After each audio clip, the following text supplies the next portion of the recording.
Everyone in the Whitmore family believed Clara Vale had left the divorce with nothing but a suitcase, a ruined reputation, and the silence they mistook for weakness. Her ex-husband, Daniel, had signed the papers with a smirk, convinced he had stripped her of everything. His mother called her dead weight. His new fiancée even wore Clara's old diamond earrings to the engagement party, as if humiliation were part of the dress code. But Clara had kept one truth buried deeper than their greed could ever reach. For 6 years, while Daniel chased investors and borrowed confidence from his family name, Clara had been building Orionix, a secret tech empire now worth $250 million. And the company Daniel's family was desperate to partner with, it belonged to her. So when the invitation arrived, Clara didn't throw it away. She smiled, slipped into a black silk gown, and stepped out of a midnight Maybach in front of every person who had laughed at her downfall. By the time she entered that ballroom, Daniel's celebration was already over. Because Clara hadn't come for closure. She came with contracts, witnesses, and one decision that would destroy their fortune before dessert was served. The Maybach stopped beneath the white stone arch of the Harrington Grand Hotel, where the Whitmore family had rented the top-floor ballroom for what they called the social event of the season. Gold lights spilled from the windows above. Cameras flashed near the entrance. A string quartet played somewhere beyond the velvet ropes, their music floating into the cold evening like a warning disguised as elegance. Clara waited one breath before opening the car door. Not because she was afraid. Because she remembered. She remembered standing outside a different building 3 years earlier, rain soaking through the thin shoulders of her coat, while Daniel's mother, Evelyn Whitmore, watched from the porch with a smile sharp enough to cut glass. "You came into this family with nothing," Evelyn had said. "It is only fitting that you leave the same way." Daniel had stood behind his mother, hands in his pockets, his wedding ring already missing. He had not looked guilty. He had looked impatient, as if Clara's heartbreak were a delay in his schedule. The suitcase beside Clara had one broken wheel. Her laptop bag hung from her shoulder. Inside, it was an old prototype drive, 2 notebooks filled with code, and a folded photograph of her father standing in a repair shop, grease on his hands, pride in his eyes. That night, Daniel had thought she had nowhere to go. He had never known that her silence was not surrender, it was calculation. Now, as the Maybach's driver opened her door, Clara stepped onto the red carpet in black silk and diamonds that belonged to no man. The reporters near the entrance turned first because of the car, then because of her. For a second, no one recognized her. Then someone whispered, "Is that Clara Vale?" Another voice followed, Daniel Whitmore's ex-wife. Clara walked forward without hurrying. She had learned long ago that power did not need to rush. The hotel doors opened for her, and warm air wrapped around her like the beginning of a verdict. Inside the lobby, everything gleamed. Marble floors, crystal chandeliers, tall vases overflowing with white roses. Every detail had been chosen to announce wealth, but Clara had spent enough years around the Whitmores to understand the difference between wealth and performance. True wealth moved quietly. Desperate wealth rented ballrooms and invited photographers. Near the elevator, a young event assistant checked guest names against a silver clipboard. She looked up, saw Clara, and froze. "Ms. Vale," the assistant said, suddenly straightening, "you're expected." Clara gave a small smile. "I know." The assistant pressed the private elevator button and stepped back with a nervous respect that would have confused anyone watching. After all, according to the Whitmores, Clara Vale was the failed ex-wife, the woman Daniel had outgrown, the quiet burden he had finally escaped. But the assistant's company had signed a confidentiality agreement that afternoon. So had the hotel manager. So had the security team. Upstairs, 2 lawyers from Kellerman and Ross waited near the ballroom's east entrance. 3 representatives from Northbridge Capital were seated at table 7. And in a leather folder carried by Clara's chief counsel were the documents that would turn Daniel Whitmore's engagement party into a financial funeral. The elevator doors closed. Clara saw her reflection in the mirrored walls. For a moment, Behind the silk gown and polished calm, she glimpsed the woman she had been at 24, sitting in Daniel's luxury kitchen at midnight while his family laughed in the dining room. "You wouldn't understand acquisitions," Daniel had said that night, barely glancing at the spreadsheet she had corrected for him. "Tech finance is complicated." He had been preparing a presentation for investors, and his model had contained a fatal error. Clara had noticed it while pouring tea. She had said gently that the projected customer acquisition cost was impossible unless the company planned to buy users with fairy dust. Daniel had laughed. His brother Marcus had laughed louder. Evelyn had patted Clara's hand and said, "Darling, Daniel didn't marry you for your business opinions." Clara had smiled then, too, the same quiet smile she wore now. 2 weeks later, Daniel used the corrected numbers she had left on the printer and won his funding round. He never asked who fixed the model. The elevator chimed. On the top floor, the doors opened to a corridor dressed in cream carpet and gold-framed mirrors. Voices drifted from the ballroom ahead, bright with champagne and false affection. Clara could hear Daniel's laugh before she saw him. It still had the same polished arrogance, the kind that made people believe confidence and competence were related.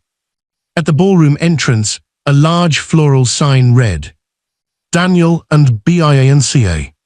A new beginning." Clara paused just long enough to read it. A new beginning, she thought, often required an ending first. Inside, the ballroom glittered with expensive flowers, candlelight, and people who measured worth by proximity to money. The Whitmores had invited investors, old family friends, society columnists, and several executives from companies they hoped to impress. At the center of it all stood Daniel in a tailored navy tuxedo, one arm around Bianca Laurent, his new fiancée. Bianca was beautiful in a cold, polished way, with perfect posture and a smile practiced in mirrors. Her gown was silver. At her ears sparkled the diamond earrings Daniel had once given Clara on their second anniversary. Clara had not worn them much. They had always felt too heavy. She remembered the day Daniel bought them. He had handed her the velvet box in front of his parents, waiting for praise. When she opened it, Evelyn had said, "Now you finally look like a Whitmore wife. Not loved, not cherished. Decorated." Bianca wore them like a trophy stolen from a defeated woman. Daniel saw Clara first. His smile faltered. The conversation around him thinned, as if the room itself had inhaled sharply. Evelyn turned next. Her champagne glass stopped halfway to her lips. Marcus, standing near the bar with 2 venture capitalists, narrowed his eyes. Then Bianca followed their gaze, saw Clara, and smiled with poisonous delight. "Oh," Bianca said loudly enough for nearby guests to hear. "Daniel, you didn't tell me she was actually coming." Daniel recovered quickly. He always had. That had been one of his talents, turning discomfort into theater. "Clara," he said, crossing the room with arms open, as if greeting an old friend instead of a woman he had once thrown into the rain. "What a surprise." "You invited me," Clara said. His jaw tightened, but only for a second. "Of course, we're all adults here." Evelyn approached, diamonds flashing at her throat. "Clara, how brave of you to attend." Clara looked at her calmly. "Brave?" "Well," Evelyn gave a delicate shrug. "Some women might find this difficult." "Some women would," Clara said. "I'm not one of them." A few guests exchanged glances. Daniel laughed, but there was strain beneath it. "Still sharp, I see." "Only when necessary." Bianca stepped closer, tilting her head so the earrings caught the light. "I hope it's not awkward," she said. "Daniel wanted to be kind by inviting you. Closure can be healthy." Clara looked at the earrings, then back at Bianca. "They suit you." Bianca's smile widened. "Temporary things often do," Clara added. The smile faded. Daniel leaned in slightly, his voice lowering. "Don't embarrass yourself, Clara." There it was, the old tone, the one he used when he wanted her smaller. The one that had once made her fold her hands in her lap, and swallow every clever answer until it turned to stone in her chest. For years, Clara had mistaken restraint for weakness. Then her father died, and grief burned the mistake out of her. Her father, Elias Vale, had owned a repair shop on the south side of the city. He could take apart any machine and put it back together better than before. When Clara was 10, he gave her a broken radio and a screwdriver. "Everything has a logic," he told her. "Find it and nothing stays mysterious." She found the logic in radios first, then computers, then systems, then people. Daniel Whitmore had a logic too, greed wrapped in charm, insecurity covered by luxury. A man who wanted powerful things near him, but never more powerful than him. "I'm not here to embarrass myself," Clara said. Daniel's eyes flicked toward the crowd. "Then why are you here?" Before Clara could answer, a waiter passed with champagne. Daniel grabbed a glass, perhaps to give his hands something to do. From the far side of the room, Clara noticed her chief counsel, Marion Cho, entering through a side door with 2 associates behind her. Marion was in a charcoal suit, her grey hair pinned neatly at the back of her head. She did not look at Clara. She did not need to. The first piece was in place. Clara turned her attention back to Daniel. "Congratulations on your engagement." Bianca slid her arm through Daniel. "Thank you, we're very happy." "I can see that." Evelyn's eyes moved over Clara's gown, her necklace, her posture. "You've done well for yourself, apparently." "Apparently," Clara said. Marcus joined them, carrying his drink with the restless energy of a man who had already had too many. "What did you do, Clara? Marry better this time." Daniel chuckled, grateful for the insult. Clara remembered Marcus at family dinners, always making jokes with teeth. He had borrowed money from Daniel twice a year and called it temporary liquidity. He had once told Clara that women who worked too hard were usually avoiding the fact that they were uninteresting. "No," Clara said, "I stopped marrying badly." The guests closest to them went silent. Daniel's face hardened. "Careful." The word should have carried power. It once had. But the ballroom doors opened again, and this time the hush spread wider. 3 men entered wearing dark suits and investor expressions. Daniel recognized them immediately. Clara saw it happen, the flash of surprise, then hunger. Northbridge Capital, the firm that could save Whitmore Strategic Holdings from the debt Daniel had buried beneath glossy pitch decks and expensive optimism. For 18 months, Daniel and Marcus had been chasing a partnership with a rising artificial intelligence infrastructure company called Orionix. They needed Orionix's contract to secure emergency financing. Their lenders were growing impatient. Their last acquisition had failed quietly. Their private credit line had teeth.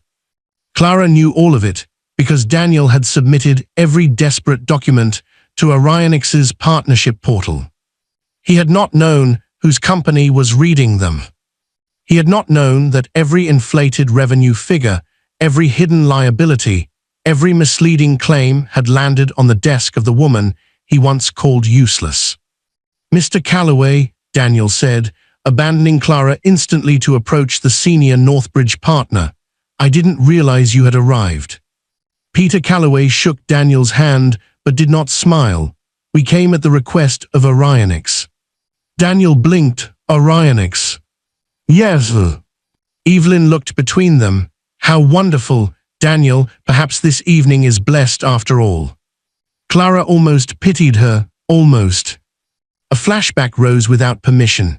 Evelyn in the hospital waiting room 6 years earlier, scrolling through her phone while Clara sat alone after a miscarriage she and Daniel had never publicly discussed.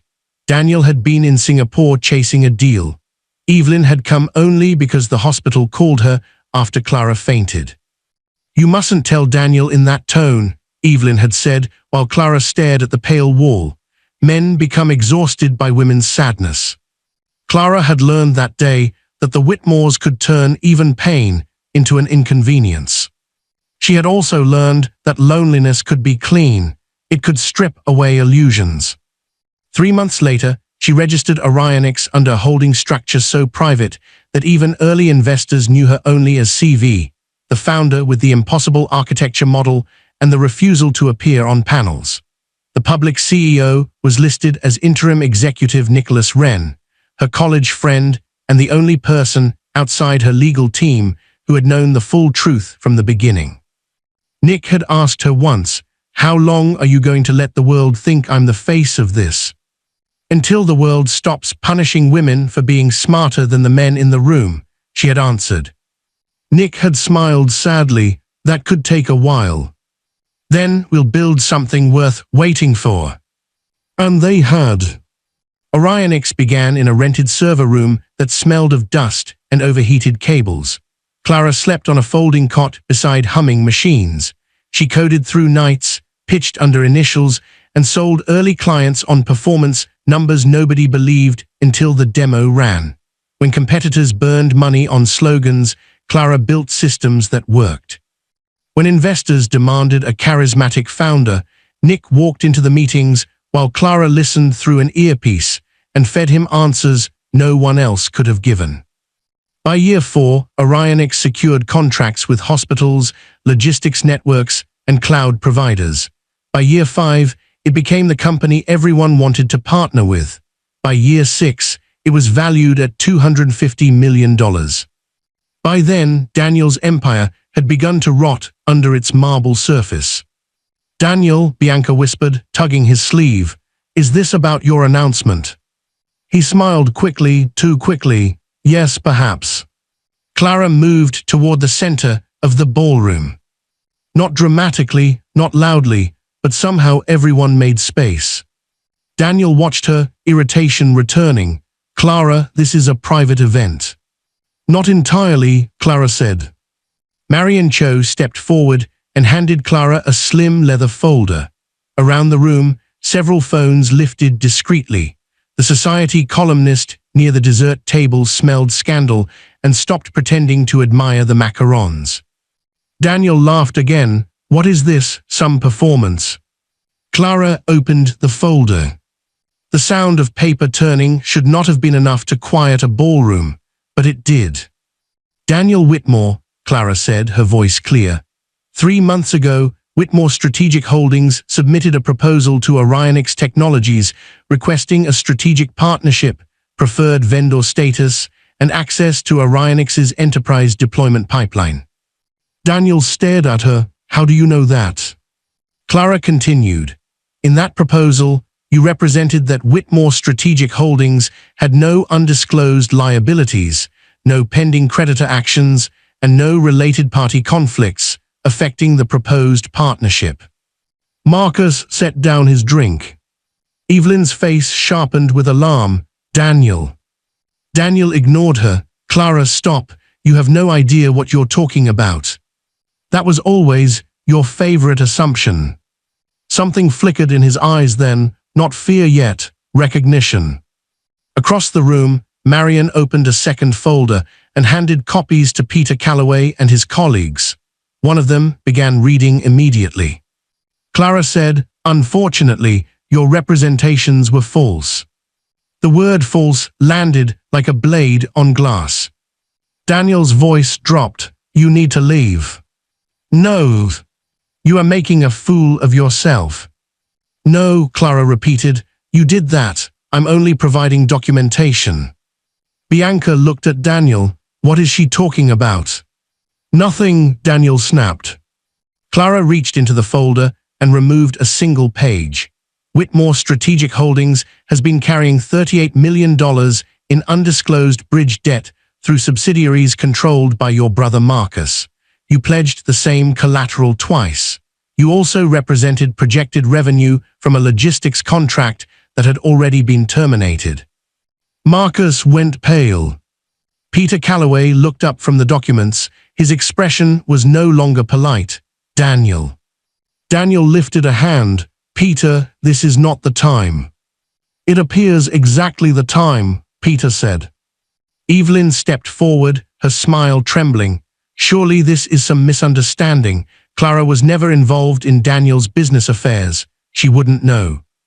I know because Orionix conducted due diligence, Clara said. Daniel's face twisted. Orionix, again with Orionix, why are you speaking like you represent them? Clara closed the folder gently. The room seemed to lean toward her. Because I do. Silence. Not ordinary silence, not the polite pause before gossip. This was a deep, stunned absence of sound. As if every person in the ballroom had been struck at once by the same impossible thought. Daniel stared. What? Clara looked at him fully. I am the founder and chief executive officer of Orionix Technologies. Bianca laughed once weakly. That's ridiculous. A man near the back whispered, wait, I heard Orionix's founder was anonymous. Another voice said, I thought Nicholas Wren was CEO. Nicholas served as interim public officer, Clara said. The board approved my formal disclosure this morning. Marion stepped beside her. The announcement goes live at 9. Daniel shook his head. No, that's not possible. Clara studied him, and for the first time that night, she let him see the years. The server room nights, the hospital loneliness, the rain, the suitcase, the broken wheel, the way he had signed away their marriage and told his lawyer to make sure she can't touch anything. The way he had laughed when she asked for the laptop he had once bought as a birthday gift, not knowing that the real code had never lived on that machine. You never asked what I did when you weren't looking, she said. Daniel's mouth opened, then closed. You never asked why your presentations improved after I reviewed them. You never asked how I understood term sheets, data architecture, or market strategy. You never asked, because the answer would have cost you the one thing you valued most. What? He whispered. The belief that you were the smartest person in the room. Evelyn's champagne glass slipped from her hand. It struck the floor and shattered. No one moved to clean it. Clara turned slightly, and the chandelier light caught her necklace. As CEO of Orionix, I am formally rejecting Whitmore Strategic Holdings' partnership proposal. Effective immediately, Orionix will not enter any agreement, preliminary or binding, with your company or any entity controlled by the Whitmore family. Daniel's shock hardened into anger. You can't do that because of personal history. I'm not. Marion handed him a document. He did not take it, so she placed it on the table beside him. Clara said, I'm doing it because your proposal contained material misrepresentations. Orionix has also referred the matter to its outside counsel, relevant lenders, and regulatory contacts. Northbridge Capital received the findings 1 hour ago. Daniel turned to Peter Calloway. Peter, listen to me. Peter's face was grim. Our financing offer was contingent on a clean diligence report and execution of the Orionix partnership. Then we restructure. No, Peter said, we withdraw. Marcus cursed under his breath. The word withdraw moved through the ballroom like a match dropped onto dry paper. Bianca stepped away from Daniel just half an inch, but Clara noticed. So did Evelyn. Daniel looked suddenly smaller. You planned this. No, Clara said. You planned it. You lied. You over-leveraged. You invited me here to watch you celebrate a life built on pretending I was beneath you. She glanced at Bianca's earrings. I simply accepted the invitation.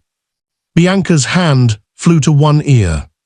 For a moment, Clara remembered herself at 22, meeting Daniel at a charity tech gala where she had been volunteering at the registration table because she could not afford a ticket. He had been charming then. Warm, attentive, fascinated by her ambition in a way that felt like sunlight. You don't belong at the table, he had told her that night, smiling. You belong on the stage. She had believed he meant it. Later, she realized he loved ambitious women only while their ambition reflected well on him. The moment has threatened to outgrow his.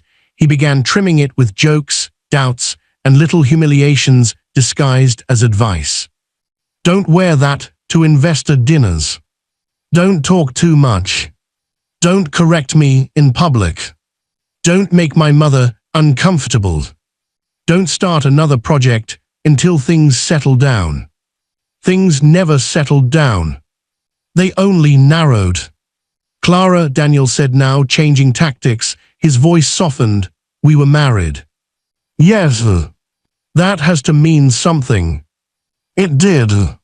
He stepped closer, lowering his voice so only those nearest could hear. Then don't do this.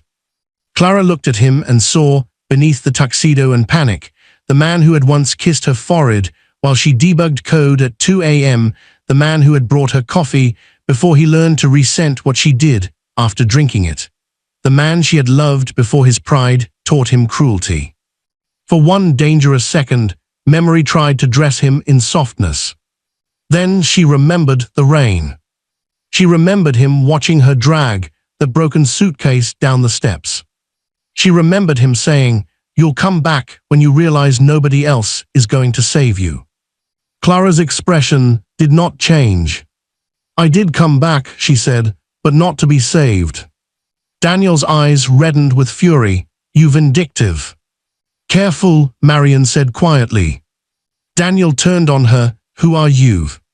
"The attorney who will be very interested in any defamatory statement you make in front of witnesses." A nervous laugh rippled through the room and died quickly. Evelyn recovered enough to move toward Clara, her face arranged into desperate dignity. "Clara, surely we can speak privately. Families have disagreements." "We are not family." Evelyn flinched. Clara had waited years to say it, yet when the words came, they did not taste like revenge. They tasted like air. "Daniel made that clear when he removed my name from the house accounts before the divorce papers were final," Clara continued. "Marcus made that clear when he told mutual friends I had been unstable. You made that clear when you called every charity committee in the city and suggested I was too embarrassing to invite." Evelyn's face drained. "Yes," Clara said, "I knew." Back then, it had seemed like the whole city turned away at once. Lunch invitations stopped. Professional contacts grew vague. One former friend admitted, with shame in her voice, that Evelyn had warned people not to get involved in Clara's breakdown. Clara had almost corrected the lie publicly. Nick had even drafted a statement. But her mother, who had spent 30 years balancing books for men who underestimated her, had said, "Let them talk while you build. A rumor has a short life. A company has records."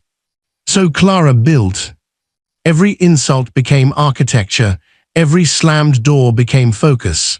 Every person who refused her call became a name she remembered, not with bitterness, but with clarity. Now the records had arrived. Peter Calloway stepped toward Daniel. "Northbridge will also be notifying your senior lender that we are no longer participating."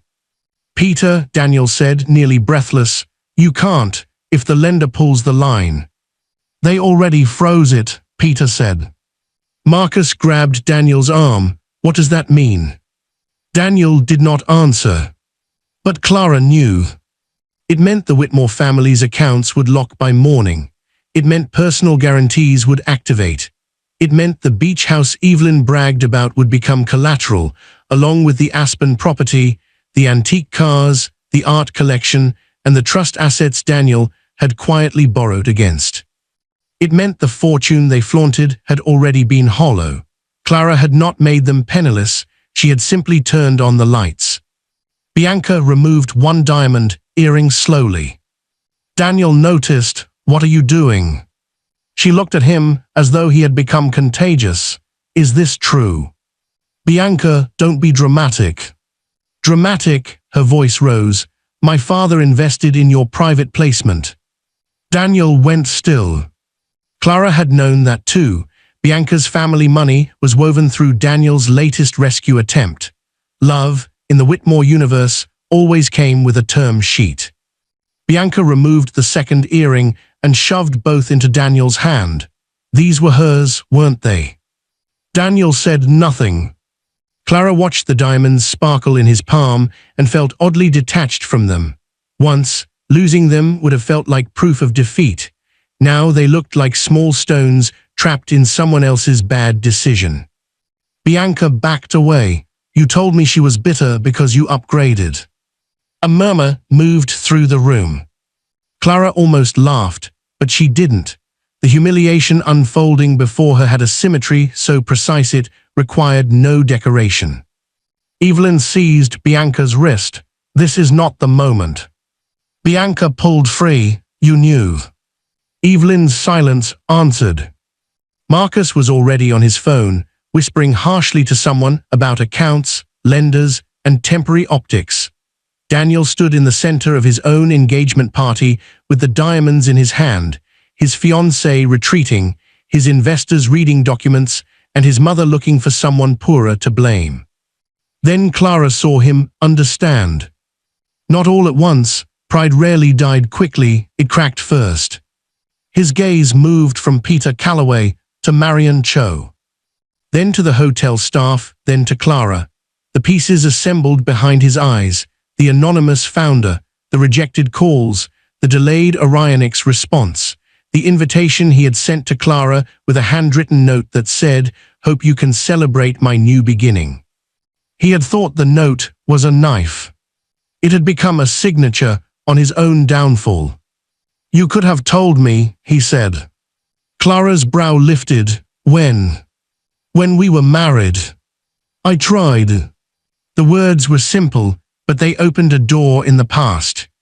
She saw herself standing in Daniel's office, holding a printed prototype plan for predictive infrastructure routing, hands trembling with excitement. "I think this could become something," she had said.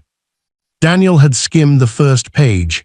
"Clara, this is cute, but infrastructure AI is dominated by giants. Don't waste your time chasing impossible things." "It's not impossible. The model reduces processing load by." "I said don't waste your time." He had kissed her cheek afterward, as if dismissal were affection. That prototype became Orionix's first patent. Clara looked at him now. "You weren't listening." Daniel's face twisted again. "So this is punishment?" "No, this is consequence." He laughed bitterly. "You think you're so righteous, you hid who you were for years. To protect what I was building from people exactly like you." "You mean from your husband?" "I mean from men who believe anything near them belongs to them." That struck him harder than she expected. For a moment, no one spoke. Then the ballroom's large screen, which had been prepared for Daniel and Bianca's engagement slideshow, flickered on. Daniel turned sharply. "What is that?" Clara did not look at the screen. She already knew. At 9 o'clock exactly, Orionix's public announcement went live. The screen, still connected to the event's media system, displayed a news alert pushed by a financial channel one of Marcus's friends had been watching at the bar. Orionix TCHNOLOGs, NAMES founder CLAI Vale as CEO ahead of global expansion. Beneath the headline was Clara's portrait, taken that morning in a grey suit at Orionix headquarters. The ballroom erupted. Phones rose, people whispered. Someone near the back said, "Oh my God." The Society columnist stopped pretending altogether and began typing with both thumbs. Investors who had ignored Clara 15 minutes earlier stared as if she had transformed in front of them. But Clara had not transformed. That was the point. She had been this woman all along. Daniel stared at the screen with a look that Clara had once wanted from him more than anything, awe. But now, arriving so late, it meant nothing. Evelyn sank into a chair. Marcus shouted into his phone, "No, don't sell, just wait until I..." Then he stopped, listening. His face collapsed. "What do you mean the transfer failed?" Peter Calloway closed his folder. "We are done here." "Peter, please," Daniel said. "No," Peter replied. "My firm does not finance fraud." The word fraud rang louder than the quartet, louder than the whispers, louder than Daniel's breathing. Clara turned to leave. Daniel stepped into her path. "You're really walking away." She looked at him.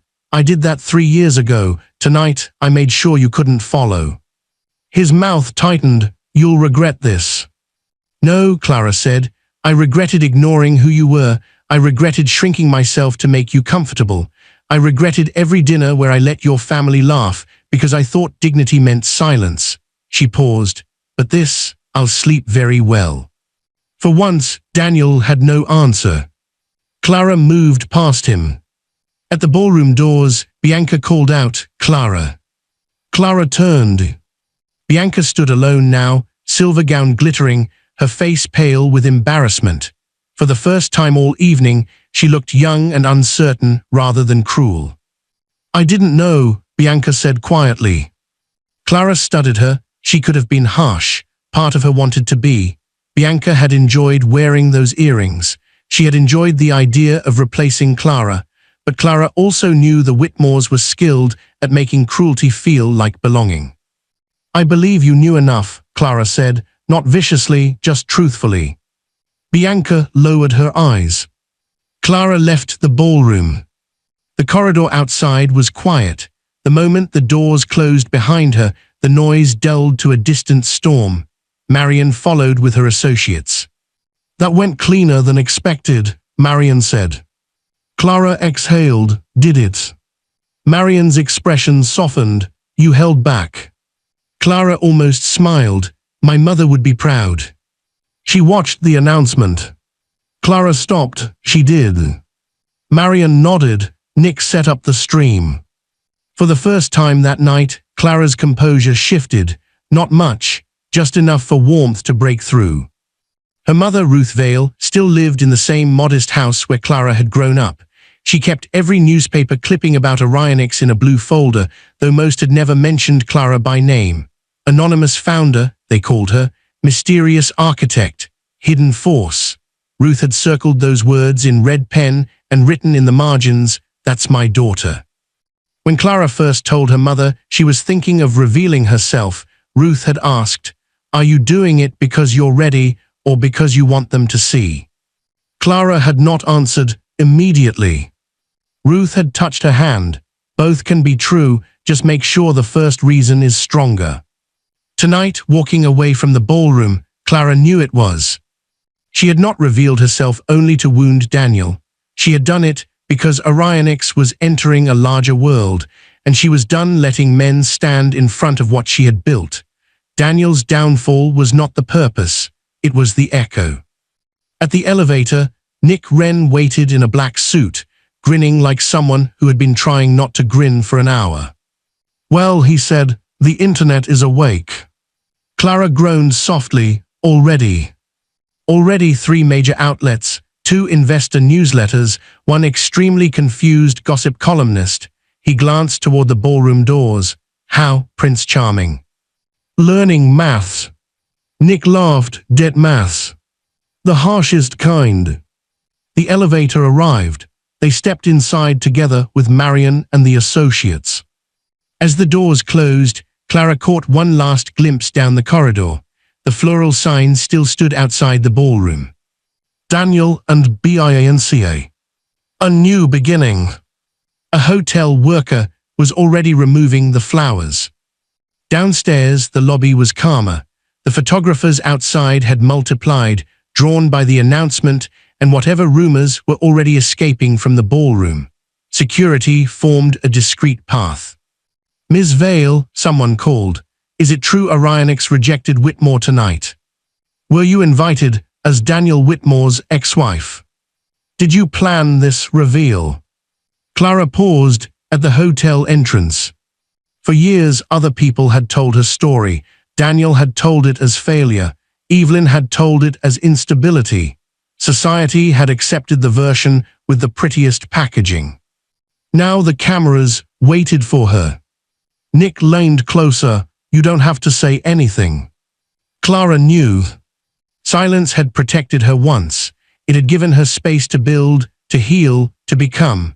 But silence could also become a room others locked from the outside. She stepped toward the microphones.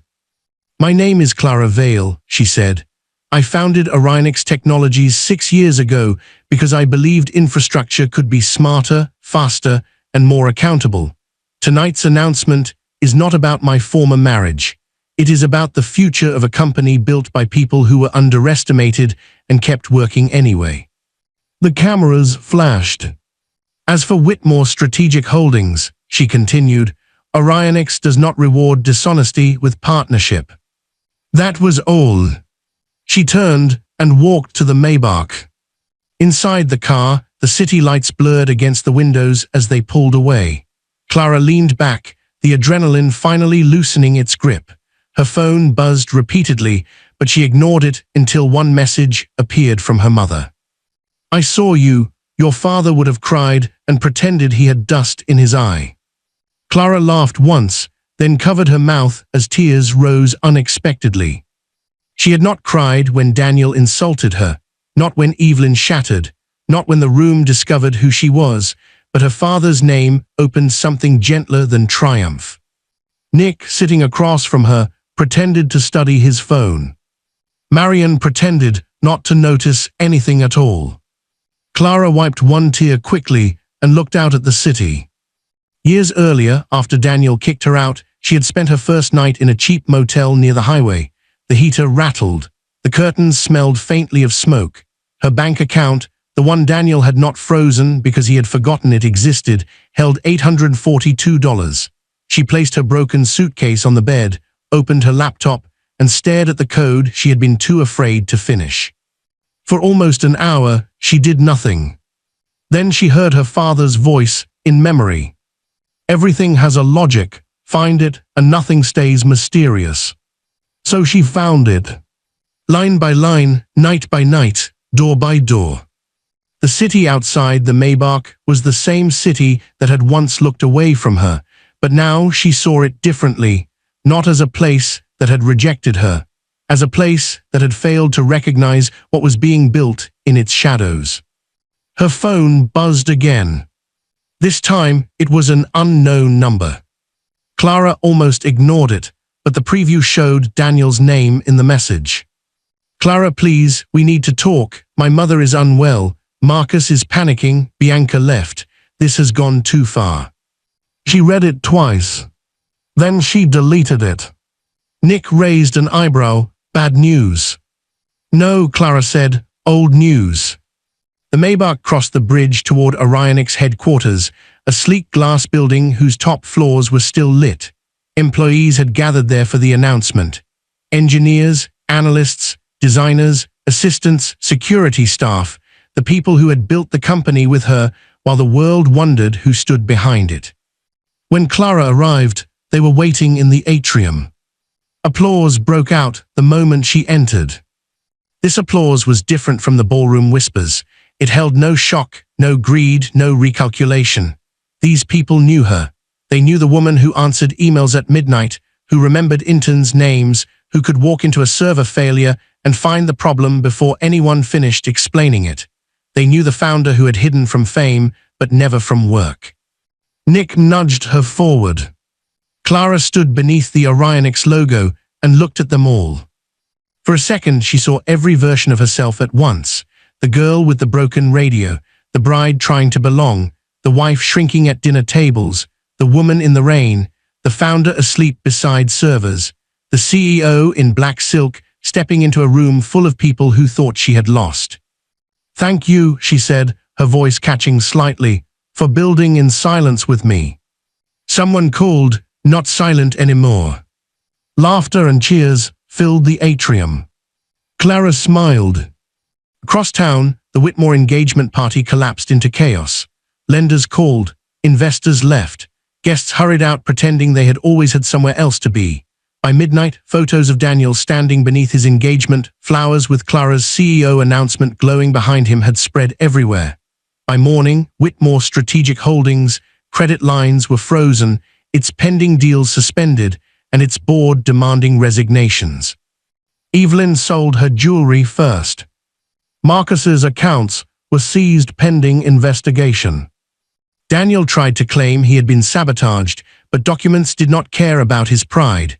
Within weeks, the Whitmore name, once polished enough to open doors, became the reason those doors closed. No bank wanted the risk. No partner wanted the scandal. No investor wanted to explain the association. They were not destroyed, by Clara's anger. They were destroyed by the truth they had assumed would never matter. Months later, Clara received a small package at Orionix headquarters, no return address. Inside was a velvet box containing the diamond earrings. There was no note. She held them for a moment, remembering the woman who had once worn them while trying to become acceptable to people who had already decided she was not enough. Then she closed the box and handed it to her assistant. "Donate them," she said. "Auction for the Women's Founder Fund. The new scholarship program." "Yes." Her assistant smiled. "Perfect." Clara walked into the boardroom, where a dozen executives waited to discuss Orionix's global expansion. Sunlight poured through the glass walls.